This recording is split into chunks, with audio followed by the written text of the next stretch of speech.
En el video de hoy repasaremos todo lo que fue la jornada en deportes del día de ayer. Principalmente nos enfocaremos en lo que fueron las eliminatorias, centrados en Sudamérica y también en el clasificatorio europeo. Acá veremos todo el detalle. Bueno, el primer partido que vamos a analizar es el de Colombia contra Venezuela. 6-3, un resultado muy abultado para Colombia. La verdad, Colombia jugó muy bien con la necesidad de Venezuela, que llegaba al partido teniendo que ganar o al menos sacando el empate, pero dependía pues del resultado también de Bolivia contra Brasil. Ya veremos también cómo fue ese partido Bolivia contra Brasil. En cuanto a las alineaciones, veamos, Colombia sorprendió con bastantes cambios en su once inicial. Lo primero fue que metió a Luis Suárez, quien terminaría haciendo 4 de los 6 goles. También participó en la jugada del primer gol, fue que ganó en tiro de esquina para la jugada que terminó en el gol de Jerry Mina. Salió también con Luis Díaz, con James, con Lerma y Castaño y con Richard Ríos. Acá nos pinta un 4-3-3 SofaScore, pero la realidad fue que jugaron con un 4-2-3-1, con Luis Suárez de frente, completamente pues solo en la posición de ataque. Luego venía Luis Díaz por la izquierda, James Rodríguez en el centro y apareció Richard Ríos más en la parte derecha. Y Kevin Castaño y Lerma jugaron con un doble 5. Atrás también hubo el cambio probando Néstor Lorenzo a Angulo, también puso a Davinson Sánchez, la entrada de Jerry Mina, quien marcó el primer gol, y Daniel Muñoz. Y el arquero también lo cambió, darle confianza a Kevin Mier, pues Kevin Mier viene un poco complicado con su club últimamente, también viene una goleada que le metieron 7 goles, se hizo un gol solo también por un error, entonces creo que Néstor Lorenzo pues le quería dar como esa confianza a Kevin Mier. Sin embargo, de pronto no le salió tan bien. El segundo gol de Venezuela fue culpa completamente de Kevin Mier. Entonces, se ve que toca trabajarle más en la parte de confianza. Acá lo que de estos cambios preocupa un poco es John Arias. John Arias siempre es como el primer cambio, la primera opción de Néstor Lorenzo. John Arias debería ser un jugador al cual le estemos buscando mayor la confianza porque sabemos el potencial y el nivel que tiene cuando está jugando muy bien. Y pues John Arias ahorita viene perdiendo todos los partidos con el Wolverhampton. Acabó de cambiar de equipo, está adaptándose a la nueva estructura, pero viene perdiendo, entonces eso empieza a mermar también la confianza. Además que en el Wolverhampton también es la primera opción de cambio siempre en su equipo, entonces hay que trabajar la confianza a John Arias y pues no me gusta tanto que Néstor Lorenzo no le tiene como esa confianza. Por el lado de Venezuela, sí fue un 4-4-2 más claro, sobre todo con un Salomón Rondón bien de punta. Y al principio del partido, pues se sabía que Venezuela iba a salir con toda. O sea, iba a salir desde los primeros minutos a atacar, a presionar, a tratar de buscar el resultado lo más rápido posible. Y pues eso lo lograron. En el minuto 3 ya hicieron el primer gol, Segovia, quien un error de la defensa de Colombia, pues le permitió como tal disparar. Eso sí, fue un golazo que la clavó en todo el ángulo, pero ahí se vio los errores defensivos en la selección Colombia. Luego vendría el empate, la verdad es que fue muy rápido. Colombia trató con un pelotazo de buscar a Luis Suárez, este ganó el tiro de esquina y pues ya con el centro de James Jerry Mina le ganó a sus defensores y empató el partido. Luego Venezuela muy rápidamente otra vez se puso adelante, vimos unos primeros 15 minutos muy frenéticos en cuanto a la cantidad de goles, al fútbol que está buscando Venezuela y el empuje con la necesidad que tenía y pues con este marcador debería haberle dado mayor confianza. Sin embargo, Colombia siguió con su juego tratando de buscar a Luis Suárez principalmente, quien es un jugador que sorprendió muchísimo en la forma en cómo se entendió en el sistema de juego de Lorenzo.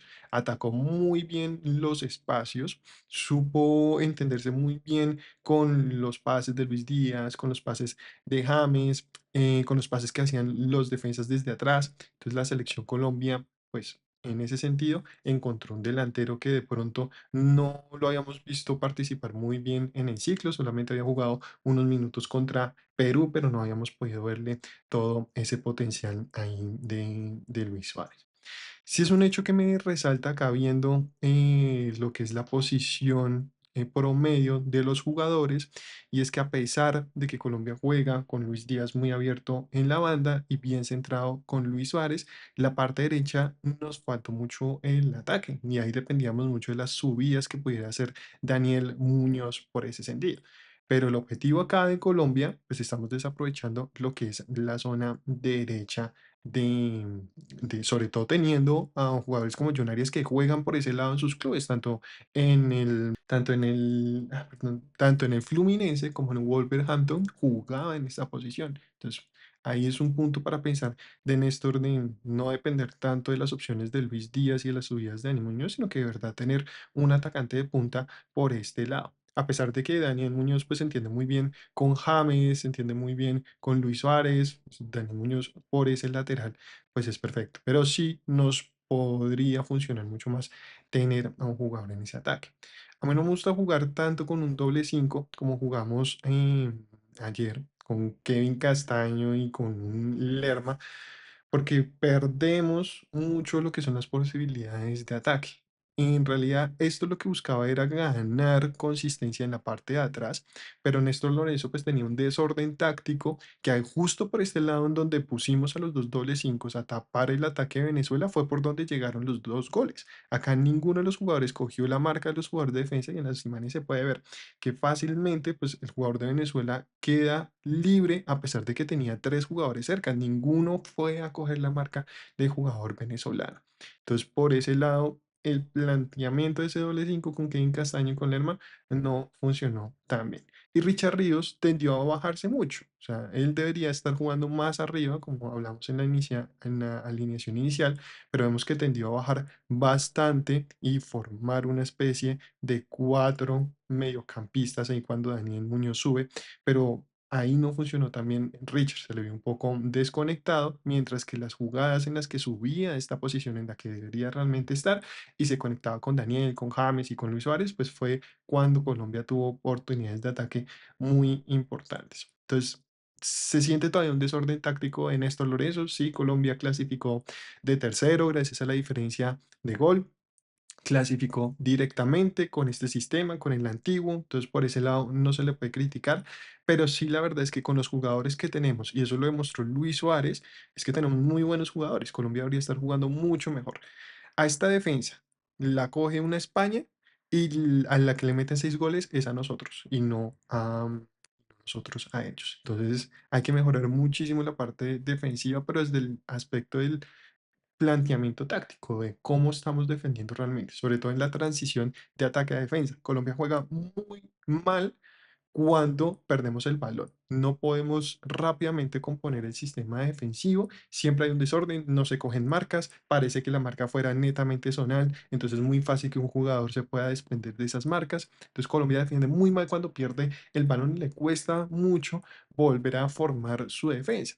Y eso es porque hay un desorden táctico en donde unos fundamentos que Néstor no ha podido implementar bien de manera efectiva en la selección Colombia. ¿Jugadores hay para poderlos implementar? Sí, ya lo vimos, lo comprobamos ayer con Venezuela, falta ese entrenamiento, esperando que ya con una concentración mucho más dedicada, previa al Mundial, con tiempo para trabajar, muchos más entrenamientos, pues se puedan afianzar estas, estas actividades, estas tareas defensivas, porque por ahora preocupa muchísimo la transición de ataque-defensa que tiene Colombia. Con este resultado final de 3-6, pues, y con lo que pasó en el partido de Bolivia y Brasil, Venezuela queda eliminado definitivamente del Mundial, no puede tener la posibilidad de ir al repechaje. Entonces, un resultado muy triste para la expectativa que se tenía en general en Venezuela para este equipo, para esta selección, todo el dinero que se le estaba pagando al técnico para que los pudiera clasificar, pues un proceso más que no dio resultados y que sucumbió frente a, pues, a la tranquilidad con la que jugó Colombia. Ya un Colombia muy clasificado, se sabía que iba a ser mucho más peligroso Colombia clasificado que si estuviera con la necesidad. Colombia sí jugó muy bien con la necesidad de Venezuela, porque Venezuela se enteró rápidamente del resultado que estaba pasando en Bolivia, del gol de penalti que tuvieron. Entonces eso también jugó en contra de esa ansiedad de tener que asegurar el partido, el resultado. y Colombia aprovechó muy bien esas situaciones, sobre todo Luis Suárez aprovechando esos espacios. Entonces, una lástima por Venezuela. Colombia muy tranquilo ya va a esperar entonces lo que va a ser el sorteo del Mundial el próximo año, pero sí deja ciertas preocupaciones, sobre todo en la parte de defensa. Bueno, ahora por el partido Bolivia-Brasil. Acá lo curioso es que a Ancelotti le tocó sufrir lo que realmente son las eliminatorias sudamericanas, ¿no? Por un lado, tener que jugar a 4.100 metros de altura, pues, me daría mucha risa ver lo que sería el cuerpo técnico de Ancelotti contándole dónde iban a jugar, cómo tenían que jugar. Es una experiencia, la verdad, que solo se da acá en Sudamérica, acá en Bolivia. Y además que aparte de eso, al final del partido se vio como los bolivianos empezaron a usar todas las tácticas sudamericanas para demorar el partido. O sea, fue simular faltas, metían balones a la cancha cuando el equipo de Brasil estaba atacando. Entonces, una risa completa ver a Ancelotti en esta nueva situación. Él acostumbrado a ganar finales de Champions y demás. Entonces, bueno, acá en Bolivia y en Brasil, lo primero que hay que comentar es que el penalti es muy dudoso. O sea, sí hay un contacto, pero la verdad no se ve que ese contacto sea una falta realmente cobrable, pero así lo decretó, pues revisando el VAR y todo, así lo decretó el árbitro. Y a partir de ahí, de ese gol de penalti, pues la verdad, Brasil no pudo con Bolivia. Esto estaba pasando al mismo tiempo de lo que se estaba jugando el partido de Colombia y Venezuela. Ya sabemos cómo juega Bolivia en el alto, tira pelotazos, corre muchísimo, le pega desde fuera del área y así probó varias veces a Alisson, que terminó siendo una de las figuras más importantes de Brasil. Acá lo vemos, de hecho, el mejor jugador porque tuvo varias atajadas, varios disparos desde fuera del área de Bolivia que Alisson atajó muy bien. La verdad, si no fuera por Alisson, Brasil se pudo haber llevado fácilmente unos 3 4 goles. Brasil trató de desplegar su juego, se veía mucho la conexión que había, sobre todo de Luis Paquetá, tratando de ser ese conductor del equipo, pero las opciones más importantes llegaron por el lado izquierdo de Brasil, sobre todo por lo que sería Guimaraes y Lina.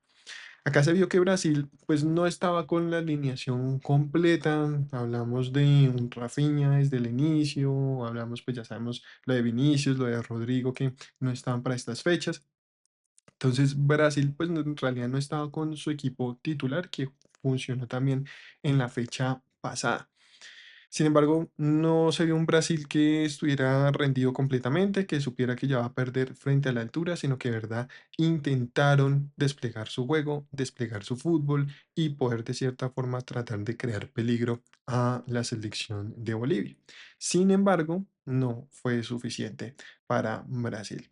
Richarlison se vio bastante perdido en la zona de ataque, no tenía como tal conexión con los demás jugadores, no le llegaron muchos pases, las pelotas que corrió, corría una vez y ya quedaba fundido. Entonces jugar en altura es muy difícil para Bolivia. Y Bolivia supo aprovechar eso. Tuvo, a pesar de que tuvo varias opciones, pues solamente ganó por 1-0, pero con el resultado que conocía que estaba llegando de Colombia, pues le dio esa tranquilidad. ¿No? Entonces, con esto Bolivia entrará a jugar el repechaje, que va a ser un repechaje compuesto por 6 equipos de diferentes partes del mundo. Hay un equipo de Oceanía, hay un equipo de África, hay 2 equipos de CONCACAF, está el equipo de la CONMEBOL y ellos entrarán en esa especie de bracket en donde entrarán a disputar los 2 últimos cupos para el Mundial de Fútbol. Ahí lo que hacen es que de esos 6 equipos, los 2 mejores clasificados en el ranking FIFA llegan a la final, por así decirlo, directamente, o al partido decisivo directamente. Y los otros 4 equipos se enfrentan cada uno para encontrar quiénes van a ser los rivales de esos dos que ya están clasificados en ese partido decisivo. Y los ganadores de cada partido decisivo, pues son los que clasifican al Mundial. La verdad, yo creo que a Venezuela le hubiera ido mejor en este repechaje. Bolivia, por fuera de Bolivia, si no están jugando en el alto, es un equipo que la verdad no conecta muy bien, no tiene un buen fútbol, no tienen un buen orden táctico, entonces no creo que pueda hacer un buen desempeño en en este clasificatorio, en este repechaje. La verdad no los veo pasando, los veo cayendo eliminados. Creo que Venezuela hubiera tenido una mejor oportunidad. Creo que ellos tienen más equipo, más idea de fútbol, pero pues las cosas son como son. Entonces no creo que Bolivia llegue realmente al repechaje. Además que los equipos africanos son muy duros. CONCACAF, el nivel de CONCACAF a este nivel creo que es mejor que el nivel que puede mostrar Bolivia. Venezuela está más parejo, pero sí no creo, no veo a Bolivia ganándole a un equipo de la CONCACAF, sea El Salvador, sea Honduras, o incluso Surinam, que es la sorpresa ahorita de CONCACAF. La verdad no veo a Bolivia por fuera del alto pasando.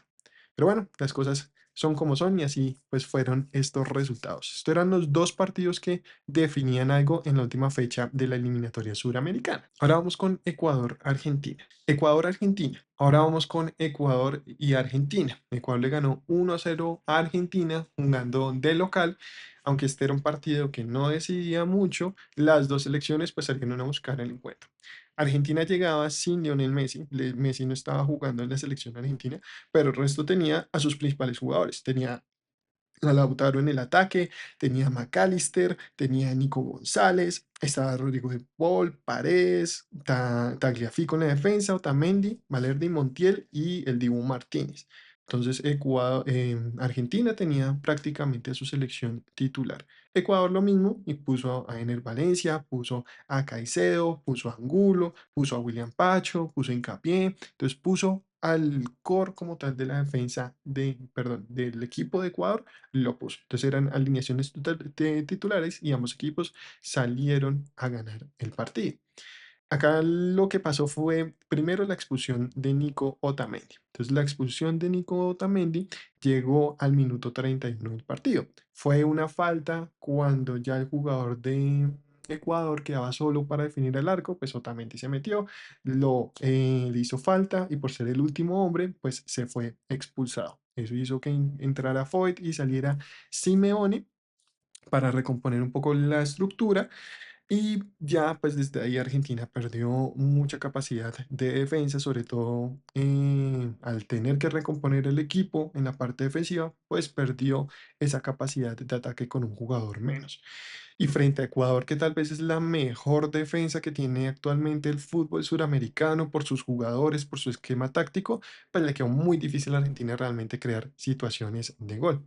Con eso, al final del primer tiempo, llegó el penalti que sobre jugador preciado y Ener Valencia pues se encargó de convertir ese gol de ese penalti.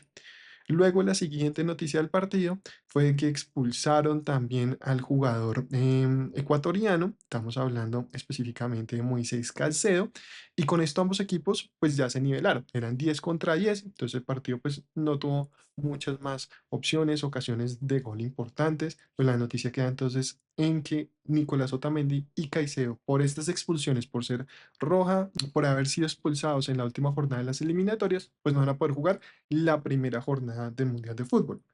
La verdad, esto es un golpe más duro para Ecuador que para Argentina.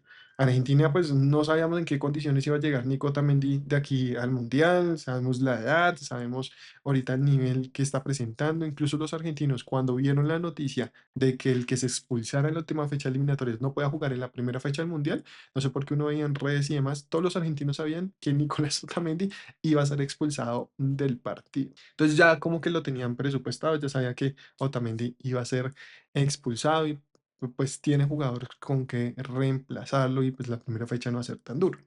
Mientras para un equipo como Ecuador, en donde el mundial es clave, las primeras fechas y empezar ganando en lo posible, la pérdida de Moisés Caicedo es una pérdida muy grande porque él es un referente en la defensa del equipo ecuatoriano. Entonces no poder contar con Moisés Caicedo en la primera fecha va a ser un golpe durísimo para Ecuador. Entonces sí, una embarrada esa expulsión en un partido en donde no se jugaban nada. O sea, es que ya estaban clasificados, no iba a cambiar la posición, no les iba a mejorar el sorteo, el ranking FIFA, nada, nada. Entonces expulsarlos en un partido así es re loco.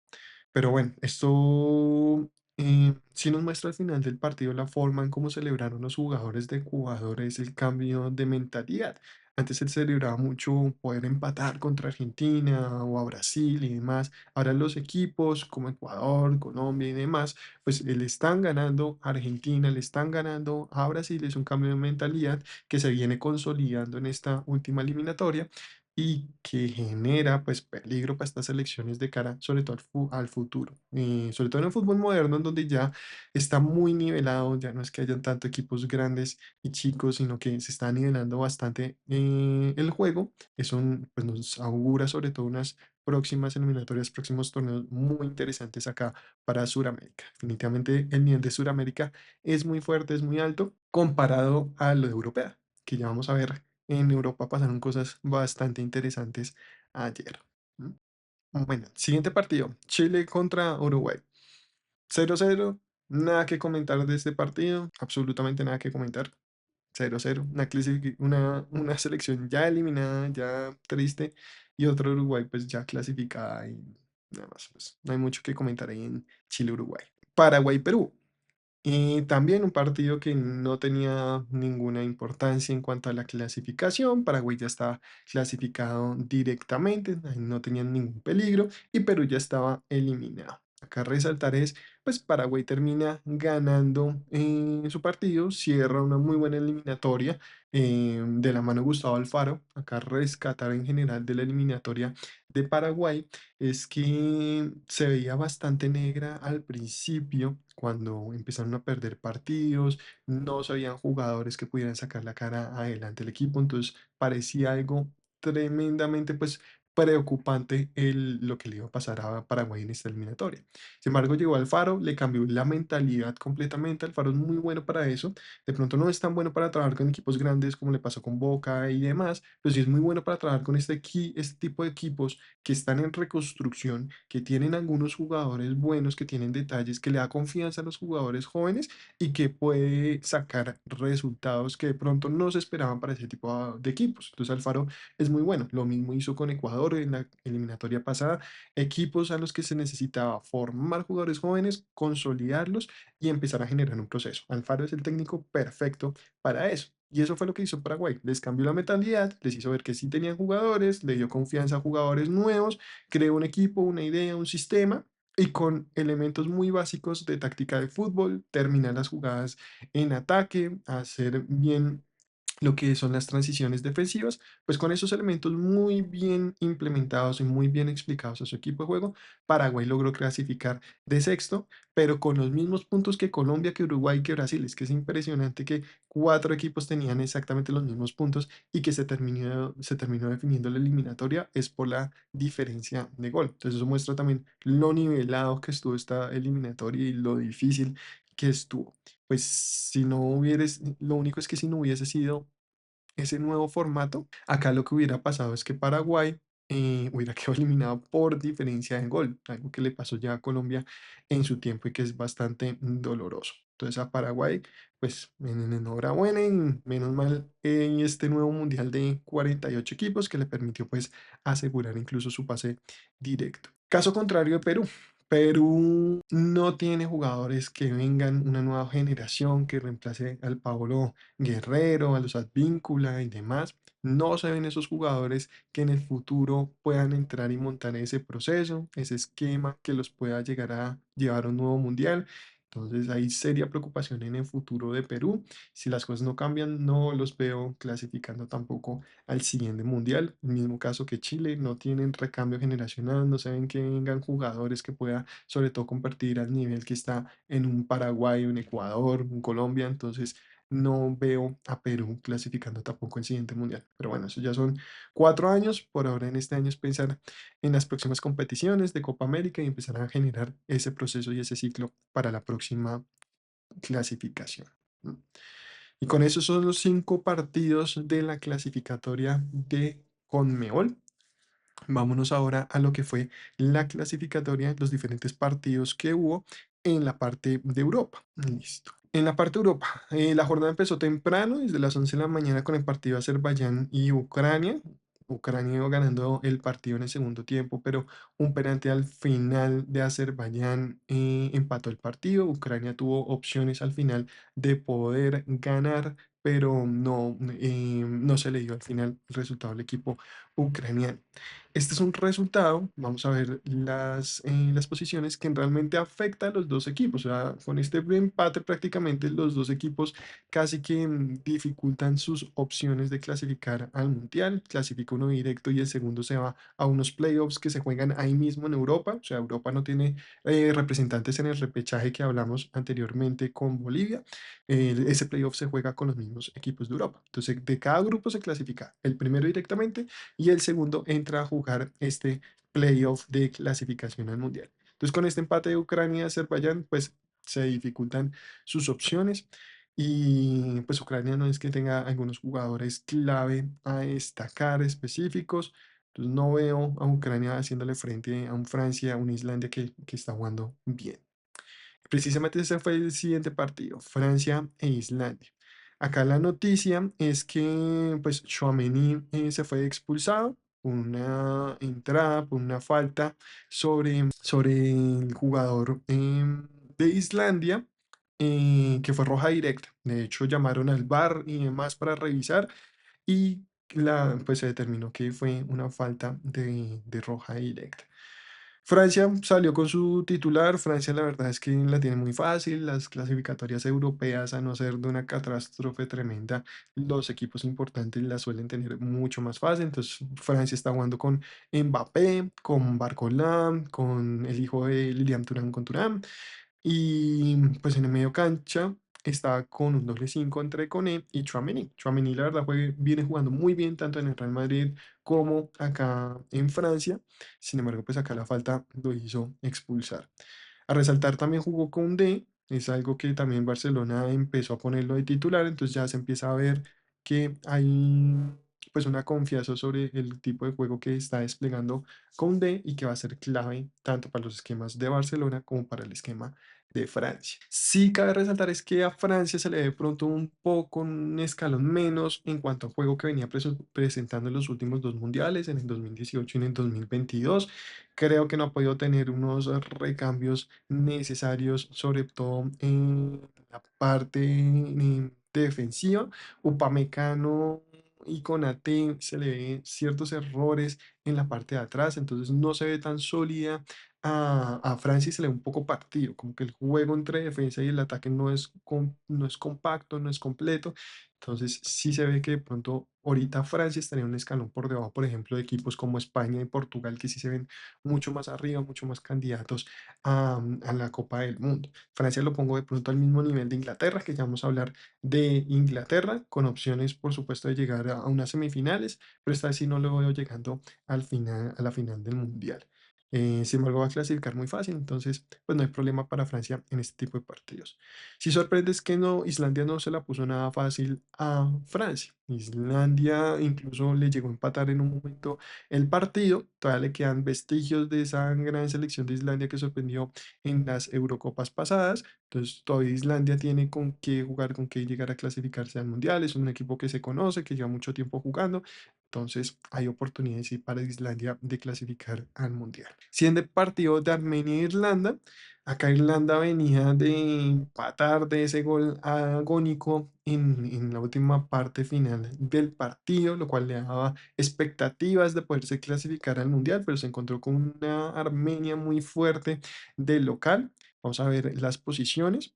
Con esta victoria, pues Armenia se posicionó muy bien como segunda y detrás de Portugal. Portugal se ve muy poderosa, que va a clasificar fácilmente a esta clasificación. Y la verdad, esa segunda posición la veo entre Hungría, que tiene un muy buen equipo, y Armenia. O sea, la embarrada de Hungría en el partido pasado fue dejarse empatar al final de Irlanda, porque tenía muy buenas chances de poder clasificar su mundial después de tantos años, después de tanto tiempo, y pues apelando a esa gran historia que tiene Hungría en cuanto a selecciones de fútbol en los mundiales. Entonces, Hungría, pues toca esperar qué va a pasar con ellos. Porque en el partido de Hungría contra Portugal fue un muy buen partido, un partidazo. El partido que estaba viendo en vivo en la pantalla grande, mientras en simultáneo estábamos viendo el de Inglaterra de Portugal fue un partidazo con el de Hungría, porque Hungría tiene un muy buen equipo, o sea, sabemos ya de por sí, pues, el equipazo que tiene Portugal, o sea, Portugal y España es el top número uno ahorita en Europa, un candidato firme a ganar el Mundial, entonces, pues sabemos lo que es Portugal. Además que Portugal tiene una de esas selecciones que uno tiende a ver en los campeones del mundo, en donde en cada posición tienen dos jugadores que son, al menos dos jugadores que son muy buenos, que pueden cumplir y que además como equipo están jugando muy bien. Pues en la parte de atrás tiene a Cancelo, tiene a Nuno Méndez del París, tiene a Raúl Neves. En el medio campo, pues creo que con España se pelean mucho lo que es el mejor medio campo del mundo, con Vitinha y con Jorge Neves. Además que ambos juegan en el París, entonces ambos juegan de la misma, con el mismo sistema, con el mismo método, no se ocupan espacios. Entonces ese medio campo de Portugal es demasiado fuerte, demasiado potente y muy consistente. Y pues arriba tienen de verdad los mejores jugadores del mundo. Con Pedro Neto, que ahorita está jugando muy bien en el Chelsea, tiene a Cristiano Ronaldo, pues no hay nada que decir, no hay nada más que decir de Cristiano Ronaldo. Se convirtió en el máximo, o pues empató el récord que tenía el guatemalteco Carlos Ruiz de ser el máximo goleador en las eliminatorias. Está a un gol ya de quedarse en solitario con ese récord. Todavía le quedan 4 partidos más en esta fase de clasificación del campeonato europeo para el mundial. Entonces creo que Ronaldo pues se va a convertir en el goleador absoluto de clasificatorios al mundial de la historia, sin ningún problema. Bruno Fernández, pues está flotando ahí. En Portugal juega muy bien. Sabemos la dificultad que tienen en Manchester. Es el referente número uno en Manchester United, pero sabemos la situación ahorita en la que está pasando en Manchester. Entonces, pues Bruno Fernández viene a jugar su fútbol completo en Portugal, en donde mejor se siente, en donde mejor despliega sus capacidades. Y Bernardo Silva sigue jugando muy bien, a pesar de que ya no está en el City, ahora está en Arabia. Esperamos que se mantenga con este nivel de cara a cuando llegue al Mundial y que pueda ser, pueda seguir siendo esa ofensiva clave ahí en Portugal. Entonces, Portugal tiene un equipazo y le permitió ganar 3-2 a Hungría, a pesar de que hasta en 2 ocasiones le empataron. Hungría logró empatar, y a pesar de que empezó perdiendo también Portugal con Hungría, pues al final un gol de Joao Cancelo le permitió llevarse la victoria y pues consolidarse ya la primera posición. Entonces, lo mismo, Portugal va a clasificarse muy fácil y la pelea va a estar ahí entre Hungría y Armenia por ese segundo lugar. O Irlanda, si Irlanda no se hubiera disputado tanto con Armenia, pues la verdad es que esos tres equipos están muy parejos, pero yo sí le daría un poquito más de chance de posibilidad a Hungría sobre Armenia y sobre Irlanda de poderse clasificar al Mundial. Están los dos jugadores de Liverpool, tanto Szoboszlai como Kerske, va a poder, yo creo que va a poder clasificarse, pero le va a tocar remar duro. Por el otro lado del grupo H, vamos a ver cómo están las clasificaciones. Este es uno de los grupos, al igual que el grupo de Italia, en donde hay 5 participantes. No es un cuadrangular de 4, sino que son 5 equipos participando ahí. El nivel de este equipo o sea, de este grupo es muy, muy, muy malo. Está San Marino, está Chipre, está Rumania, que la verdad es que no están jugando muy bien. Acá la sorpresa ha sido Bosnia y Herzegovina, que ha podido consolidarse pues en el liderato, a pesar de que perdió contra Austria, pero Austria pues tiene mejor equipo, pero es que el nivel de los otros equipos de verdad eso es malísimo. Entonces acá pues Bosnia armando un buen equipo ha podido ahí segmentarse en la primera parte. Ya hablamos de Chipre y Rumania, quedaron 2-2. La verdad es que acá no hay buen fútbol para ver, no hay buen fútbol para comentar entre Chipre y Rumania, no los veo clasificando al mundial, entonces poco que comentar ahí. En el equipo de Noruega, perdón, en el grupo de Noruega, ahí sí hay una situación muy emocionante, muy interesante, y es que Noruega está para clasificarse de primero. Recordemos, el primero se clasifica directo al mundial y el segundo entra a jugar los playoffs. Acá lo interesante es que el segundo es Italia. Italia venía de ganar agónicamente a Israel 5-4, o sea, le ganó Israel en el último minuto con un gol. Si hubiera empatado hubiera sido terriblemente catastrófico porque podría estar incluso eliminado directamente. Entonces, al poder ganar, pues al menos se consolida ahí en el segundo puesto que le da el chance al playoffs. Israel viene jugando bien, le ganó a Moldavia, le ganó a Estonia, casi le gana a Italia. Entonces es un equipo que puede entrar a competir duro con Italia ahí en ese segundo puesto.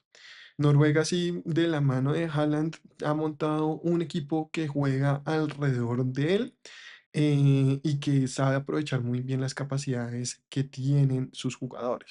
Solamente entre Haaland y entre Odegaard ya arman un equipazo, ya arman un ataque que es muy bueno de cara a los partidos de estas de eliminatorias que hasta ahora ha mostrado.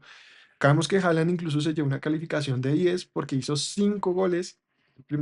El primer jugador en Noruega en la historia, por supuesto, que hace 5 goles en un mismo partido de clasificación al Mundial. También tuvo 2 asistencias, entonces eso le bastó para llevarse una calificación de 10. Normalmente siempre vemos calificaciones de 9 9, etcétera, como vimos la de Luis Suárez por los 4 goles que hizo con Colombia, pero con 5 goles y 2 asistencias, calificación de 10 para Eric Haaland.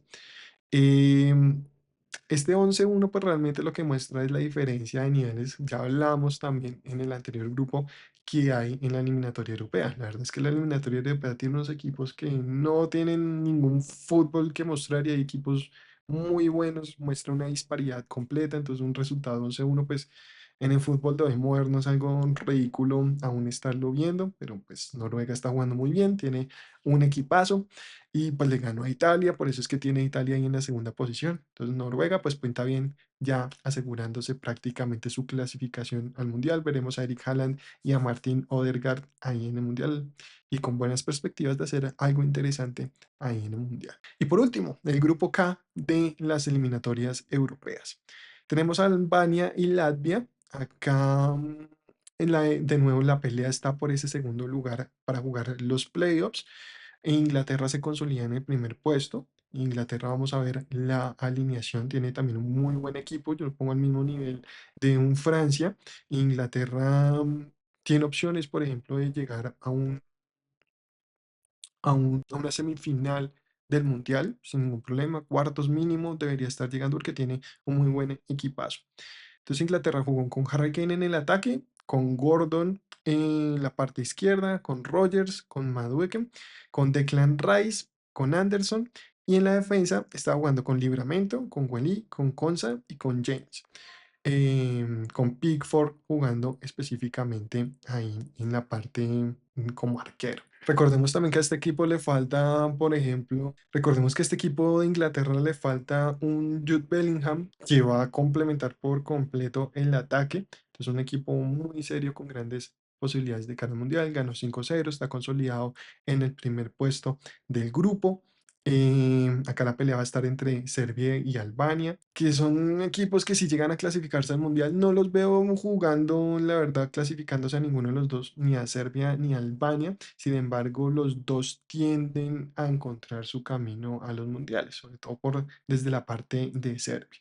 Luego se encuentran pues disputando estas posiciones de playoffs. Veremos si les alcanza para el mundial, pero pues ya vemos que Inglaterra está seriamente consolidada. Bueno, con esto terminamos bueno, y con esto terminamos lo que sería el análisis de la jornada del día de ayer, de las eliminatorias tanto Sudamérica como las europeas. Nos da unas perspectivas muy interesantes de cara al Mundial. Ya viene de nuevo lo que va a ser el fútbol de clubes, mientras nos esperamos para la nueva fecha FIFA. Va a haber una en octubre, va a haber una en noviembre y allá se sabrán los clasificados completos al Mundial de Fútbol. Entonces, muchas gracias por ver este video. Si te interesa los análisis, los resúmenes que vamos a estar haciendo diarios, pues suscríbete, da un like al canal y nos vemos en el siguiente. Suscríbete.